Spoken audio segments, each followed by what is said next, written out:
Free safety assessments are to be offered on buildings with external cladding in an effort to tackle fire safety concerns and problems with mortgage lending. In the last 2 years, some homeowners have seen the value of their properties drop drastically because the buildings have combustible cladding on the outside. Our social affairs correspondent Chris Clements has more. The cladding outside Abhijit's block of flats is dangerous. That's the opinion of fire safety experts.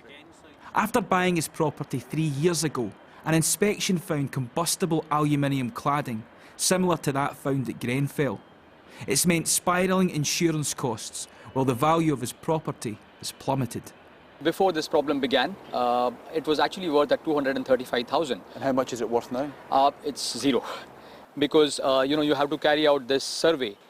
The rating that we got was B2, which is the most severe rating, and that has resulted in our flat being worthless because no banks will actually lend on a flat like this. Nobody will touch it with a barge pole, to be honest with you. Unable to sell, advised to stay home during COVID, it's been an anxious time for the family. So we kind of felt like, caught between a rock and a hard place because we weren't allowed to go out, and at the same time we were feeling very unsafe in here because the fire could happen anytime. So we kind of felt like prisoners, to be honest. We were trapped, yes. Today's announcement by the ministerial working group should help homeowners like the Cadways. It's recommended the creation of a single building assessment system. It should be free to access for all affected residents, with inspections starting in June, and payouts to remove and replace dangerous cladding could happen as soon as August. It's a fantastic piece of news for homeowners in Scotland post-Grenfell. We have had a problem with mortgage providers returning zero valuations and refusing to lend on many homes in Scotland. Some developers have already started to pay for some repair work, but other residents have been left waiting. Nearly £100 million made available by Westminster to the Scottish Government for remediation last year hasn't yet been spent.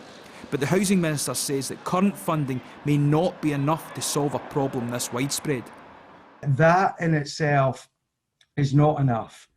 We actually need the developers to put their hands in their pockets, and beyond that, we need to see the UK government provide us with the additional consequentials from the announcement that was made a few weeks ago at Westminster.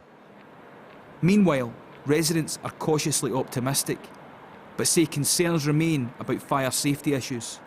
Obviously, there's many other buildings throughout Scotland that have got much greater problems than ourselves, and this is what happens. We're just literally just scratching at the surface, and we're finding more. Today will be seen as a victory for the homeowner, but with so many blocks to assess, this £100 million problem could soon become a £1 billion problem. Chris Clements, reporting Scotland.